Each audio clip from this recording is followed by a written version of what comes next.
everybody. Welcome to my channel, Breathe and Balance, where we talk about everything related to balancing our lives and how breathing plays a vital role in reaching this goal of balancing and harmonizing. So, my name is Chathuri Jayasooriya. I'm a psychospiritual practitioner, therapist, life coach, and energy and intuitive healer. Today's another episode in the series that I'm doing on how to set healthy boundaries. So last time we spoke about setting inner boundaries around our emotional body.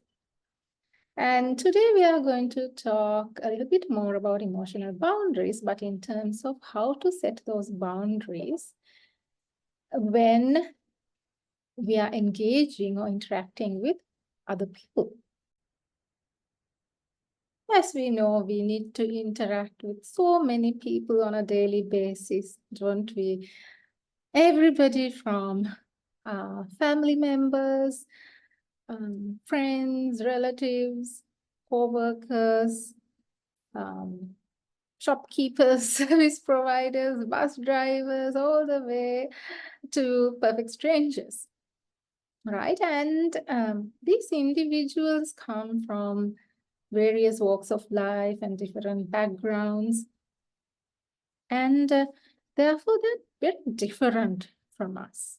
Even our own family members, though we may be related by blood, still our thinking, our behaviors, everything can be so different, right? And that's because we all have different experiences, and based on which we develop our own worldviews, values, attitudes, beliefs, perspectives, behaviors, reactions, lifestyles,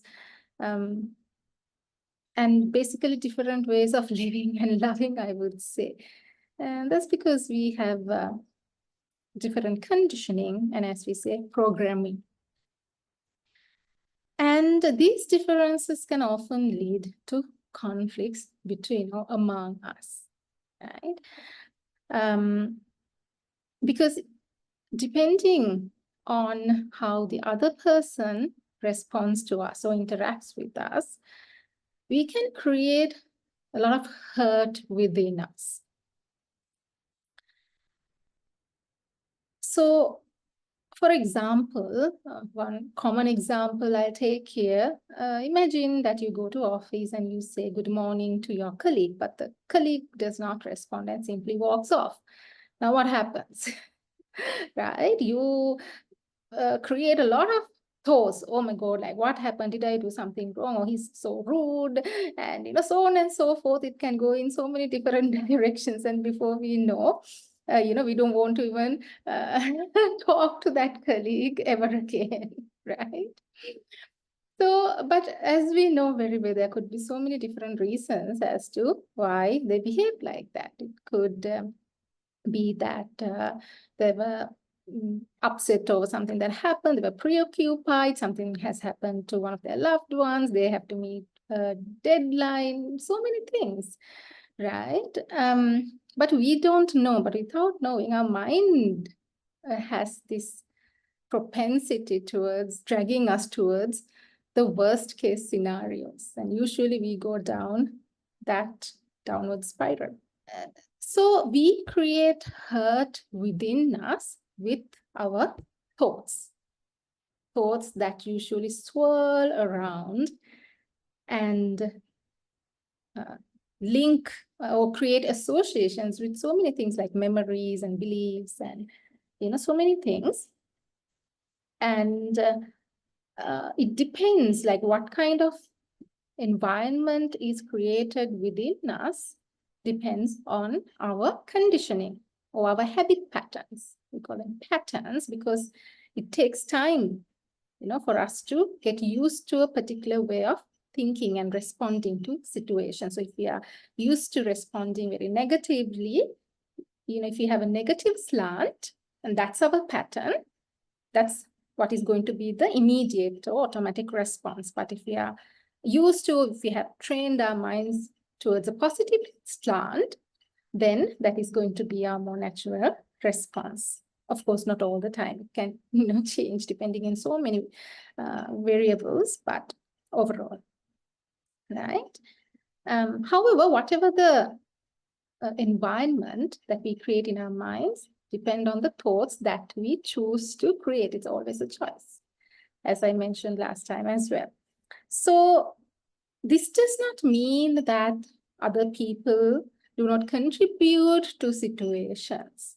Like I always liken this to someone stabbing us, let's say, with a knife, right? So if we say that, okay, it's the knife, that cut through the skin, and therefore it's the responsibility of the knife and the skin for hurting us. I mean, that's going to sound a little bit ridiculous, I would say, right? Because behind the stabbing of the knife, there is a person involved, and that person's intentions and behaviors also count. Right? It could be accidental, it could be with intention, but whatever, that person who took the knife and stabbed the person. Sorry, I'm taking a little bit of a graphic example, but for the purpose of explaining this. So similarly, another person can say or do things with intent or unintentionally, which can create a situation through which we create hurt within us. But ultimately, we need to take the accountability for our thoughts and our emotions, because nobody else can or should be given the power to control our minds and our emotions. So ultimately, we are the ones who create those thoughts based on which the emotions are created, as we discussed over the last couple of episodes. But whatever said and done, we have the power to create our responses, right? So it's a choice, as I always say. So we have to choose to create the wounds and dwell in the hurt and in the past, and go into depression and destroy relationships and our whole life. Or we can choose to heal the wounds through inner work, right? By confronting our shadows, examining our limiting beliefs, and working with our inner childs. There are so many tools available to do inner work, right? And through which we can understand what is going on for us in our inner worlds, and then find the gifts in the wounds, and then ultimately find the healing. Okay, so it's always easier to give in to the ego and slide down that spiral, right? It's more challenging to take accountability for our thoughts, our emotions, our behaviors and responses, and the role we played in creating that situation. It's always easier to look outside and blame other people than look inward and deal with our own darkness and our own issues and problems within. It takes a lot of strength and courage. But often, what we see in the so-called external reality or outside is nothing but a reflection of what is going on for us inside. So that's about mirror work we'll talk about in some other episode. So first, we have to do the inner work in order to create the inner boundaries. As I always say, most of the work is inside of us. So for example, what thoughts we allow and what emotions we entertain. And how we do that, like the container that we create, for how long do we entertain these emotions, so on and so forth. And accordingly, we create that inner boundary. around our own thoughts and emotions. And thereafter, we decide or we choose how to respond to the other person. In other words, we take back the power from the other person. So what do we mean by taking back power? So we give away our power to the other person the moment we react based on the other person's actions, reactions, or emotions. For example, let's say somebody is very angry towards you and speaks very angrily with you, hurling accusations, blaming, and things like that.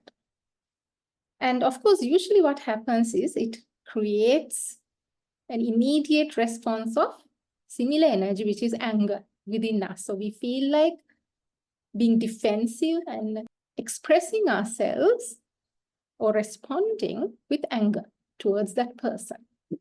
And because we feel it's unjust that this person is talking to me like that, and I should give back the same energy to that person. That's normally how the ego reacts. Okay, an untrained mind reacts. However, the moment we do that, what are we doing here? We are getting entangled in that person's energy frequency. So we are receiving anger and we get entangled with it. And no matter, even if we were experiencing bliss or whatever, then we allow ourselves to get pulled down into that person's energy at that moment. But if we choose to get angry, in that moment, we have lost our power, right? Our power to stay stable and independent in our responses, regardless of how the other person is behaving towards us. So that's the skill that we need to develop to stay unshaken and stable and calm and in our center, very balanced, regardless of what we receive from the external environment. So instead of getting pulled down by another person's energy vibration or an emotion, what we need to do is to pull ourselves and along with us, if possible, to pull the other person also up or raise our vibration. So we cannot do that if we lose our power, get entangled and allow ourselves to fall down. This is what we need to keep practicing, and which is why we need all those inner boundaries. So it's only when we have very strong internal boundaries that we are able to respond with this kind of strength and independence to other people's vibrations.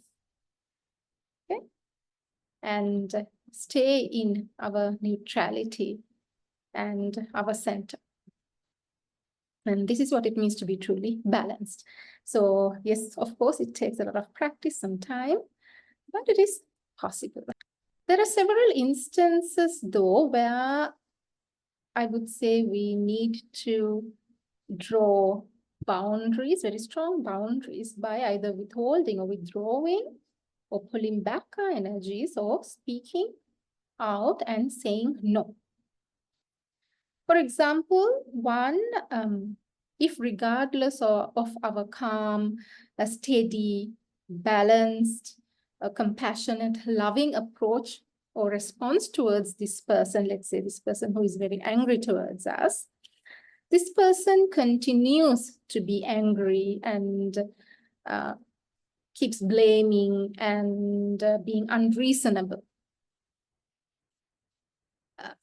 In that instance, that means this person is not ready, at an energetic, emotional, mental level to rise with us into a higher vibration for whatever reason, And this is not to be judgmental, but it's just about the readiness of that person at that particular time.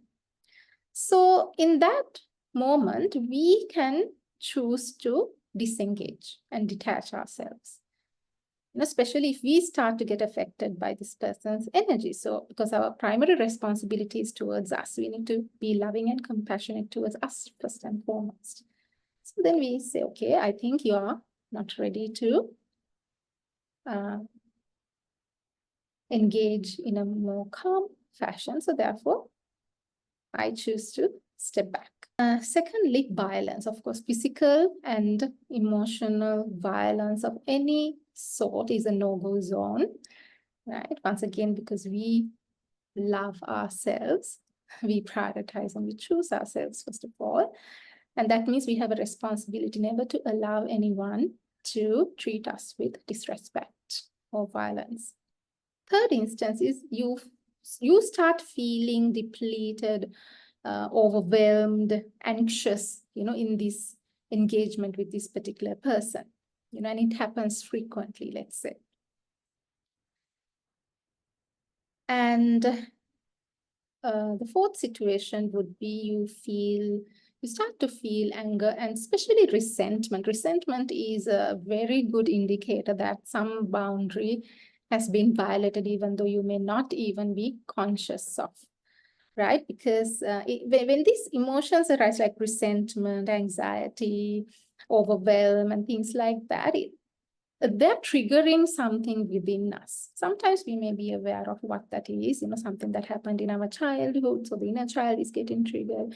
Sometimes we may not be aware of it, but these are clear indicators. And the best way to note is, by attuning into your body, because our physical body is the best truth teller, the most direct communicator that we have, and it never lies. The moment it feels uncomfortable somewhere, our bodies have a way of indicating, and for each one of us, it may be different. It could be like a tightening of the chest or a tingling sensation somewhere or something, and usually it's a gut reaction. That's because it's in the stomach that we usually feel something is not right. And we call these red flags, right? That's like a cautioning, a warning by our body. Okay, this does not feel good. This is not in your highest good. You need to change tracks. You need to protect yourself. Unfortunately, our social conditioning process has not really taught us how to listen to these subtle and sometimes very prominent indicators or signs communicated to us by our body. But we can always learn, right?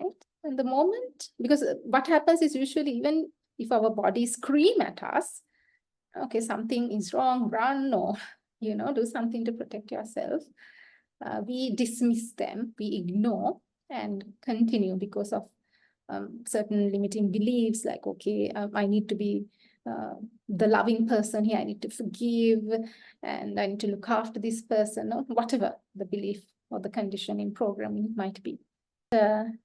When we learn to listen to our bodies, we will always feel, okay, something is not right. And that would help us set those boundaries early on or in a timely fashion. Okay. So when you observe these indicators, I mentioned 4 instances. Of course, it's not exhaustive, but overall, these 4 instances are good indicators of boundary violations. So based on these, you can choose to withdraw and clearly communicate the boundaries. For example, you can say, I'm not willing to speak with you when you're angry or till you calm down because, and you can add the reasons. I'm feeling anxious, or, I feel this is not going to work out, or this is not in our highest. But whatever you want to say, the reason, right? Rather than lashing out and escalating the situation with your own anger or fueling the fire, you calmly step back, but clearly communicate the boundary to the person. But we can always come back and speak with each other when we are ready. And that's the next thing that you can do. Take a break.